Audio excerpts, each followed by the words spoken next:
د شعور شور له میارام راوړي د شعور شور له میارام راوړي مرګی مې جون له څه پیغام راوړي نوره ګیله مې د جانان نه نشته نوره ګیله مې د جانان نه نشته دیدن د چرته یو ماښام راوړي جون دی د ژمي مازدیګر سهاره جون دی د ژمي مازدیګر سهاره د مر خبر ګام په ګام راوړي بسم الله الرحمن الرحیم ګرانو کتونکو السلام علیکم د ادبي پیج او د ادبي چینل نه ستاسو ورور ستاسو ملګری انضمام خان یو وارې بیا تاسو سره په دغه شیشه مخاطب دی ملګرو په دغه تمه په دغه هیله چې روغ جوړ به او د خپل ژوند نه به خوند او مزې اخلي خپرونه د ادبي ګلونو ملګرو تاسو ته پته هم د زموږ د پروګرام مقصد کوم ملګري چې شعر لیکي دغه د پښتو ادب لیکوالانو له ځان رسوو نن راغلي یو سیمه بټخیله راسره ناست ډېر یو ژور فکر پښتون فطرت او د ادب د دنیا یو پیژندلی شخصیت راسره ناستې کوي علي محمد سهار صاحب د ادبي ګلونو د نننۍ خپرونې میلمه علي محمد سهار صاحب دی نو ډېر وخته مو نه اخلم راځي په شریکه ورته په خپل پروګرام کې هرکلی وایو علي محمد صاحب په خپل پروګرام کې درته هرکلی وایم السلام علیکم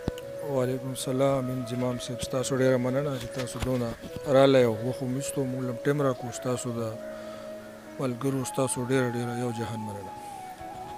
ستاسو هم ډېره زیاته مننه کوم چې دومره مصروفه ژوند نه مو راله وخت راویستو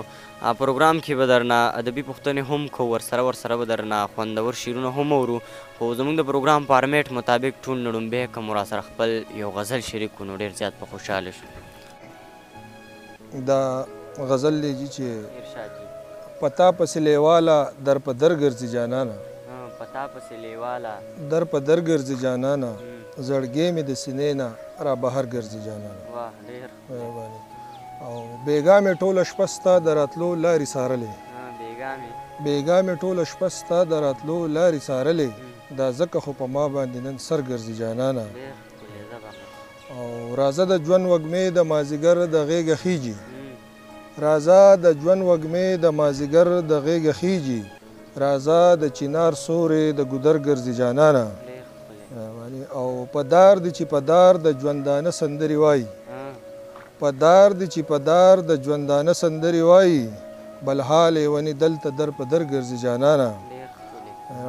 او ستا یاد خو تل د سوي زړه په غېږه کې ساتمه ستا یاد خو تل د سوي زړه په غېږه کې ساتمه پتا پسې مې تل د زړګي ورګرځي جانانه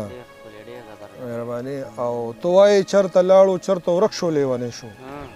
تو وایې چرته لاړو چرته ورک شو لیونی شو هغه لیونی دلته هر سحر ګرځي جانانه ډېر اعلی یقینا د خوندور شعرونه به مو خوند اخیستی سهار صاحب ټول نه لومبی مو دغه کتونکو سره خپله لنډه غونته پیژنګلي وکړه نو ډېره زیاته به ښه زما علي محمد سهار نوم دی او د بټخیلي اوسېدونکی یم او کار قسم خو زه د ټیلرۍ کار کوم کپړې جوړوم دغه مختصر تعارف ستاسو سره شي ټیک دی جي دغه کتونکو سره دا هم شریک کوي چې د شعر لیکه مو کله نه شروع کړی نو تاریخ خو داسې یقینا چې پوره به زه یاد راته نه خو وخت ډېر شو بلکې زه به دا وایم چې موږ سبق وی په اتم کلاس کې نو د هغه وخت نه حالانکې اول به موږ زیاتتر د اردو شعرونه ډېر کتل او هغه شوق هم د هغې نه جوړ شوی نو د هغه وخت نه تقریبا چې را روان یو بس ورو ورو د مشرانو استادانو سره ناست وو هغه څه نه سم چې زده کړه دوی نه کړې په خپله خو نه پوهېږو خو د مشرانو نه هم زده کړه کوي صحیح دی جي ملګرو سره دا هم شریک کوي پښتو ادب کې بیا ډېر زیات اسناد دي نو تاسو کم صنف ډېر زیات لیکلی نو زمونږ خو خیر پوه یم خپله دونه نشته خو بیا هم بهرحال هغه کوشش کوو او کوشش داسې دی چې زمونږ زیات تر کوشش دی چې یو خو د معاشرې عکاسي وکړو چې یاره په معاشره کې کم برایه څنګه مخې له راځي نو یو خو کوشش هم دغه چې د هغې عکاسي وکړو بل تصوف طرف ته هم کوشش لږ زیات دی په دغه اړخ باندې هم کار لږ زمونږ زیات دی ټیک دی جي دغه کتونکو سره به دا هم شریک کوي چې ادبي دنیا کې مو زده کړه چا نه کړې د استاد مو څوک دی کومو ټولنو سره تعلق ساتي دغه هم لږه راسره ظاهره نو ټولنه خو زمونږ خپله پښتونلیک پل ملکنډ تنظیم دی زمونږ خپل تنظیم دی د هغې زه جنرل سیکرټري یم او زمونږ استاد محترم هم دی او زده کړه مونږ د هغه نه کوو علي اکبر ملکنډ صاحب هغه څنګه صدر هم دی د تنظیم او زمونږ د ادب په دنیا کې هغه استاد هم دی ټیک دی جي نورې پوښتنې به درنه هم کومه چې کمې رایادېږي خو دغه کتونکي به د شعرونو تمه هم لري نو کلام اړخ ته راځو بلکې کلامونه به درنه زیات تر زموږ پروګرام کې کلامونه وي ملګري شعرونه زیات خوښوي نو بالکل غزلو اړخ ته راځو خپل څو غزلې را شریکې کړئ دا بل یو غزل دی چې څوک د دنیا څوک د عقبا لیوني څوک د دنیا څوک د عقبا لیوني په خپل خپل غم کې په ژړا لیوني او څومره په دار شو خو په لاره نه شو څومره په دار شو خو په لاره نه شو د خپلې خاورې د وفا لیوني او دا چې د ژوند لیوني نه پیژني دا چې د ژوند لیوني نه پیژني ما ته خدا ښکاري صفا لیوني او مونږ د جبر ته خساره اخکلي مونږ د جبر ته خساره اخکلي یو ځل به واخلي چرته سا لیوني او تا لیوني کړه نو په غرونو سر شو تا لیوني کړه نو په غرونو سر شو خلکو را ټول کړه په کیمیا لیوني او زما په قام باندې لږ رحم وکړه لږ رحم وکړه ازار دې ډېر کړه ګوره دا لیوني او په چا پرېوځي ستا نظر د کرم په چا پرېوځي ستا نظر د کرم دلته خو ګرځي سبلها لیوني او سحر خندېږم ماښام ډېر وجاړم سحر خندېږم ماښام ډېر وجاړم ګل یم ما څه پیژني دا لیوني بل غزل پسې داسې دی چې ښکلی دی جانان ښکلی جانان ښکلی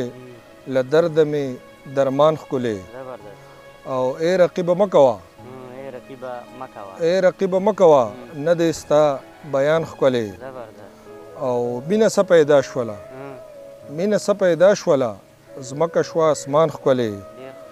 او زړه مې په تا څه بایلو زړه مې په تا څه بایلو کړی مې تاوان ښکلی او ښکلو ته چې ګورمه ښکلو ته چې ګورمه ښکاري راته ځان ښکلی او ګوري د قدرت په لور ګوري د قدرت په لور کړو یقین انسان ښکلی خیر که زه ازغو کیم خیر که زه ازغو کیم ستا شو ګلستان ښکلی او زه سحر تازه شومه زه سحر تازه شومه وکړو چا پرسان ښکلی ملګرو یادګیرنه ادبي ګلونه تاسو له هغه ادب رامخې ته کوي کوم چې په ټول پوره وي او معیاري وي په دغه اړه مو راتګ کړی دی سیمه بډخیله راسره ناست علي محمد سهار صاحب علي محمد سهار صاحب ستاسو د شعر به هم بل مینوال وي خو تاسو د کوم شخصیت شعر اورئ او لولئ دا هم راسره لږ شریک نو ما خو تقریبا چې د زیاتو شاعرانو شعرونه اورو خو د ساحل صاحب خصوصا شعرونه ښه په شوق او مینه اورو ولې چې په هغې په شعرونو کې د وطن د دې خاورې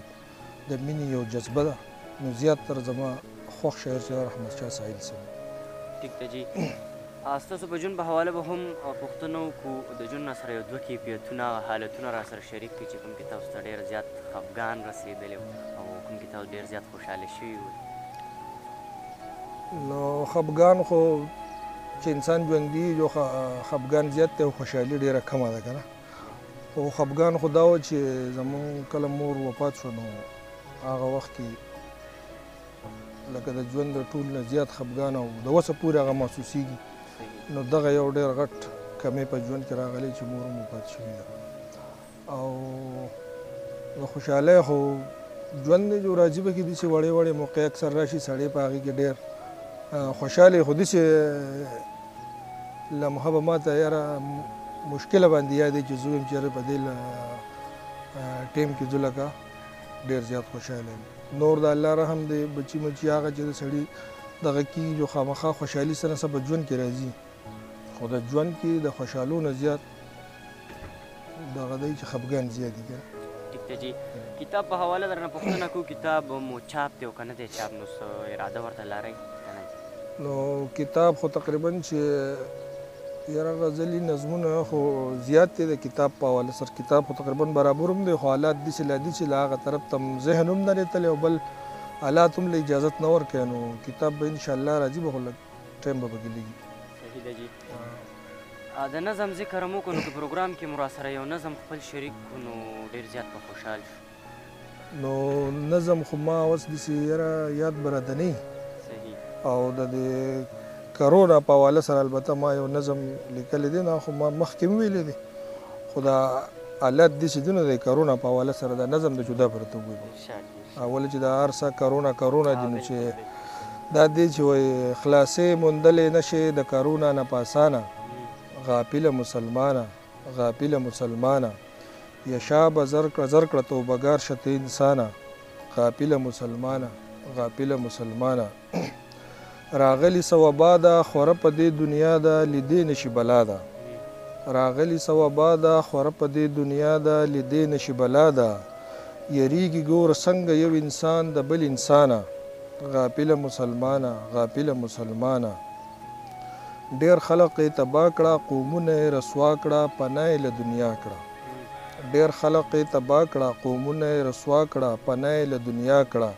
قدرت ته ګوره څنګه مختورن شو بې ایمانه غافله مسلمانه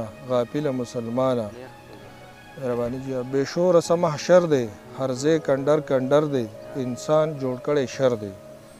بې شوره څه محشر دی هر ځای کنډر دی انسان جوړ کړی شر دی اوس ځکه دی نیولې هر انسان اوس ځکه ځان نیولې هر انسان د خپل ګریوانه غافله مسلمانه زاهد ناصح جړیږي په وچو کې سوځیږي ستا رحم ته پسخیږي زاهد ناصح جړیږي په وچو کې سوځیږي ستا رحم ته پسخیږي په واړه سودخورو خو تندر پریوزه د اسمانه غافله مسلمانه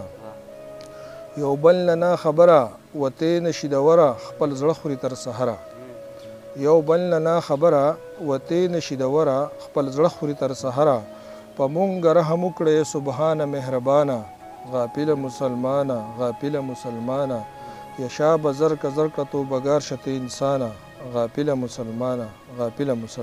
ډېر ښکلی ډېر اعلی علي محمد صاحب پروګرام کې درنه یو غزل بل غواړم یو غزل به راسره شریک کړو بیا د پروګرام راټولم صحیح نو خپل یو غزل راسره شریک دا غزل به د اجاز رحیم صاحب په فرمایش باندې ووایم دا خپل موضوع نه لږ هټ کر دی چې ستا غټې سترګې اننګي دي سره لالونه ستا غټې سترګې اننګي دي سره لالونه مین زړه کې مې جوړ شولو داغونه پر هرونه او ارمان د مازیګر دی ستا د یو دیدن دپاره ګلګل خندا دي سوي قیامتونه او د ژوند هر ټپه مې و قربان ستا د مسکانه غزل ترې راله جوړ کړي ستا رټلي جوابونه او د مینې په دنیا کې د مینې ناخبره نفرت د زړه نه وباسي لمبه ورونه او سحر په ماښامي کې په ما داسې سي چلو شي جوړیږي راته دا لارې یادونه تصویرونه ډېره زیاته مننه مو کوو چې پروګرام کې مو راسره ناستې وکړو ملګرو زموږ د پروګرام مقصد خواره واره رنګونه راټولول او تاسو سره په دغه شیشه شریکول زموږ دا پروګرام مخکې ملګرو سره شیر کړئ چینل در سره هم سبسکرایب کړئ خپرونه پای ته رسي تر بلې خپرونې پورې خپل میزبان انضمام ما سره ناست میلمه او خپل کیمرمین احتشام خان له ورکړي اجازت د لوی الله په امان